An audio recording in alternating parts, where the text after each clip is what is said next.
Billet de réflexion du père Gérard. La violence, sous toutes ses formes, est un mal qui doit être combattu pour garantir une société plus juste et plus sécurisée. Tout d'abord, la violence, nous le savons, détruit la cohésion sociale et en semant la peur et la méfiance, elle empêche les individus de vivre en harmonie. Les actes de violence, qu'ils soient physiques, verbaux ou psychologiques, brisent à terme les liens de confiance entre les membres d'une communauté, rendant la coopération et la solidarité plus difficiles. Ensuite, la violence a des conséquences dévastatrices sur les victimes. En effet, elle peut causer des blessures physiques, des traumatismes psychologiques et dans les cas plus graves, elle peut malheureusement entraîner la mort. Les effets à long terme de la violence, tels que l'anxiété, la dépression et le stress post-traumatique, peuvent nuire gravement à la qualité de vie des victimes et de leurs proches. En effet, la violence est un fléau qui mine la cohésion sociale, cause des souffrances profondes et engendre pour tous des coûts élevés. Il est impératif de mettre en œuvre des stratégies efficaces pour la prévenir, la combattre, afin de bâtir une société plus paisible et plus équitable. Tout d'abord, la violence trouve souvent son origine dans les inégalités ou les frustrations sociales.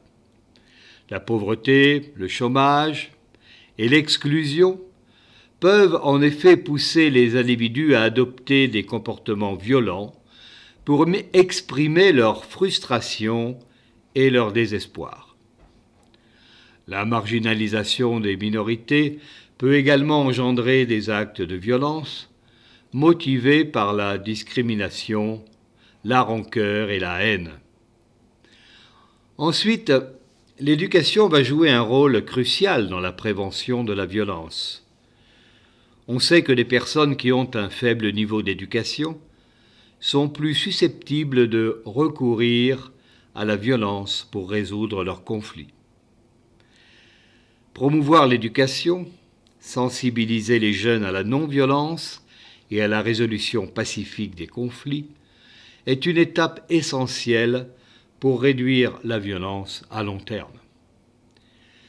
Cette violence peut être aussi une réaction à l'injustice car les personnes qui se sentent opprimées ou traitées de manière injuste recourent à la violence précisément comme un moyen d'expression ultime lorsque les autres formes de protestation ont échoué. C'est souvent le cas dans les mouvements de résistance contre les régimes autoritaires ou encore dans les révoltes sociales. Ensuite, la violence peut émerger aussi de l'absence de perspective de vie.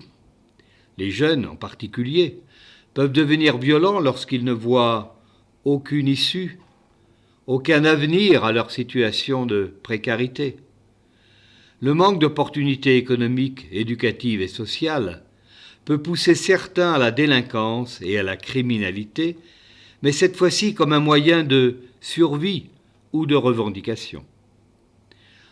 En conclusion, bien que toute forme de violence soit inacceptable, il est important de reconnaître qu'elle apparaît souvent comme un langage.